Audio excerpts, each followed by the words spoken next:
Olá pessoal, bem-vindos ao canal Mais FET Irrigação.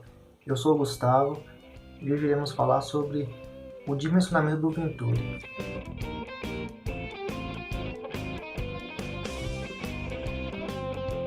E qual a condição ideal para estar utilizando o Venturi para fazer a FET irrigação? Primeiro, desde a etapa do dimensionamento do sistema de irrigação, deve-se prever a instalação do Venturi. Por quê?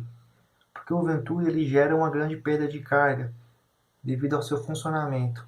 Por isso, um acréscimo na potência da motobomba deve ser adicionada para compensar então essa grande perda de carga. Segundo, a frequência de FET de irrigação deve ser igual à frequência de irrigação, porque assim, com as FET de irrigações mais frequentes, geralmente a dose é menor. Por quê? Porque há um parcelamento maior da dose do fertilizante. Na hora de solubilizar o fertilizante, o volume de solução é menor e, consequentemente, vai demandar uma baixa vazão de sucção. Assim, a gente pode escolher um Venturi pequeno. E para aqueles agricultores que já possuem o sistema de irrigação e queira fazer a instalação do Venturi, não é recomendado. Por quê? Porque o Venturi vai gerar uma perda de carga. Essa perda de carga vai reduzir a pressão da água que chega no emissor. O emissor então vai funcionar de forma deficiente, mas normalmente o sistema de irrigação por gotejamento é aquele que menos sofre com essa redução da pressão. Agora, os sistemas de irrigação por microaspersão e aspersão, em que os emissores aplicam a água em forma de jato, então uma baixa pressão vai reduzir a área molhada. Por quê? Porque o alcance do jato ou a sobreposição vai ser insuficiente para proporcionar o molhamento de toda aquela área do emissor. E isso vai gerar uma deficiência ou desuniformidade da aplicação de água e também na aplicação de fertilizantes.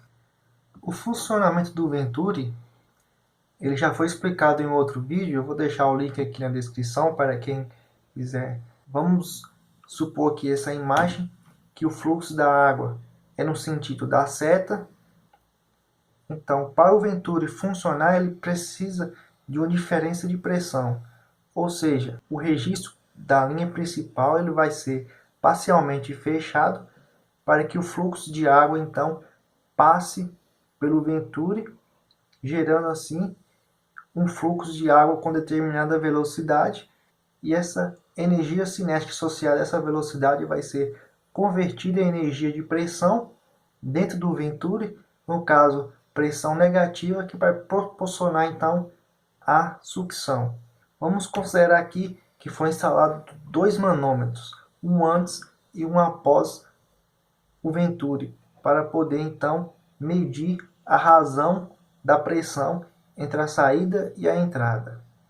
Então, quanto mais se fecha o registro principal, menor vai ser a pressão na saída, consequentemente a razão da pressão da saída sobre a entrada vai tender a zero. Aqui nessa figura, um determinado fabricante realizou um teste no Venturi de 1 polegada. Aqui o fabricante mediu a vazão de sucção em função da diferença de pressão.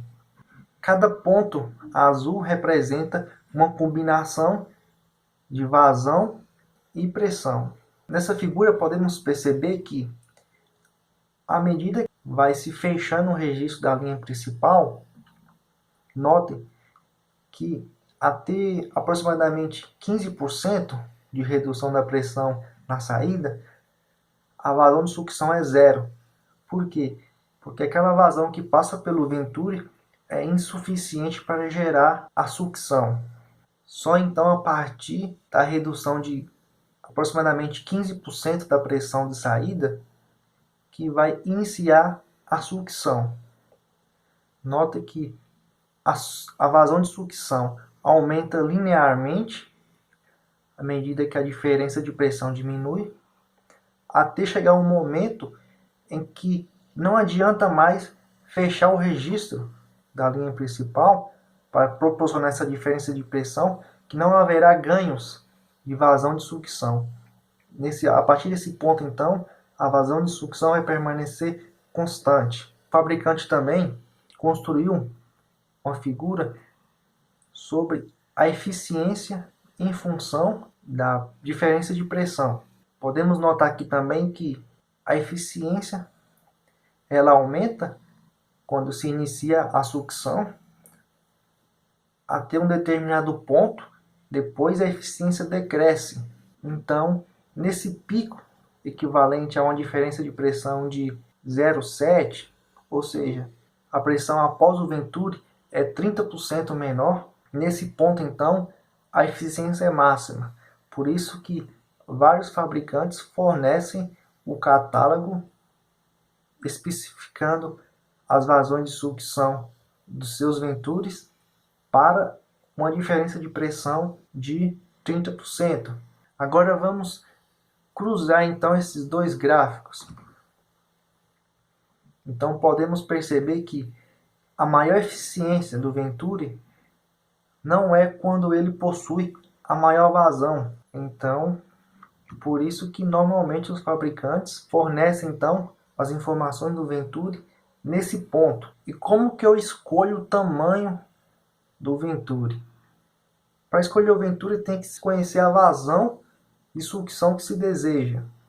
A vazão é o que? A vazão é o volume para um determinado tempo. Esse tempo é o que? É o tempo de injeção. O tempo de injeção ele depende basicamente do tamanho do sistema de irrigação. Esse tempo de injeção vai ser um assunto para um próximo vídeo, mas normalmente é adotado um valor de 30 minutos, mas isso pode depender do tamanho do sistema de irrigação. E o volume? O volume seria o volume da solução. Depende do que? Depende da dose, da solubilidade do fertilizante. Normalmente esse volume é calculado para uma situação de máxima. Ou seja, qual que é a dose máxima que eu vou aplicar, qual que é a solubilidade desse fertilizante, para eu poder garantir então que meu sistema, que meu Venturi, ele vai atender em todas as condições. Para ficar mais claro, vamos fazer um exemplo. Vamos supor que se deseja aplicar numa dose máxima 30 kg de um determinado fertilizante que possui solubilidade de 200 gramas por litro, ou melhor, 0,2 kg por litro. E o tempo de injeção vai ser igual a 30 minutos, ou seja, 0,5 horas. Então, 30 dividido por 0,2, 150. 150 dividido por 0,5 é igual a 300 litros por hora. Então, essa vai ser minha vazão que eu vou precisar para o meu Venturi. Essa, então, vai ser a vazão do meu Venturi. Só que não. Por quê? Porque os fabricantes realizam esse teste para a sucção de água. Nós sabemos que a água possui densidade igual a 1 gramas por centímetro cúbico. E geralmente quando se faz a solubilização dos fertilizantes em água, essa densidade aumenta um pouco. Então é interessante aqui a gente fornecer um acréscimo, fornecer uma margem de segurança de 10 a 20% para poder então, para garantir então a vazão de sucção. Nesse exemplo, vamos considerar 20%, vamos fazer um acréscimo de 20%, 300 multiplicado por 1,2, então essa vai ser a vazão do meu Venturi. Para escolher então o Venturi, vamos utilizar esse catálogo de um determinado fabricante. Vamos considerar que a pressão de entrada, ou seja, aquela pressão que reina na tubulação imediatamente antes do ponto que se deseja fazer a instalação do Venturi, seja de 50 MCA. E a diferença de pressão é de 30%.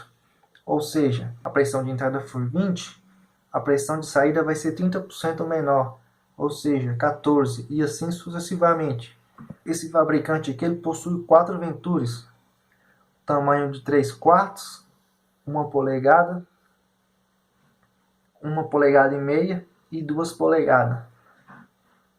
Aqui na primeira coluna temos o fluxo motor ou fluxo motriz, que é aquela vazão que vai passar pelo venturi, que vai gerar então a vazão de sucção, aqui expressa na segunda coluna. Então, para o venturi de 3/4 de polegada, se a pressão de entrada for 20 MCA, a pressão de saída for 14 MCA, e o fluxo que passar pelo venturi for de 1.131 litros por hora, a vazão de sucção será de 59 litros por hora.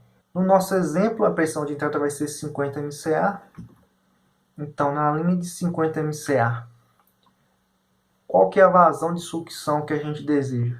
360 litros por hora. Podemos notar aqui que o venturi de 1 polegada não vai ser suficiente. O de 1,5 polegada vai atender. No entanto, ele possui uma vazão superior à vazão demandada. Então, o que pode ser feito? Manter o venturi de 1,5 polegada, ou então nós podemos escolher um venturi menor e aumentar o tempo de injeção. Então, considerando um exemplo, o venturi de 1,5 polegada, notem que o fluxo de água, o fluxo motor que deve passar pelo venturi vai ser de 9.191 litros por hora. Ou seja, meu sistema de irrigação ele deve possuir uma vazão superior a esse valor. O ideal é que o fluxo motor represente somente uma porcentagem da vazão do seu sistema de irrigação. Por exemplo, 40%, 50%. Então, pessoal, esse foi o assunto do vídeo de hoje. Eu espero que esse vídeo tenha sido engrandecedor para todos vocês. E suas dúvidas, por favor, deixem no comentário. Quem quiser fazer algum contato, temos aqui o e-mail maisfertirrigação@gmail.com, a página no Instagram @fertirrigação, e até o próximo vídeo.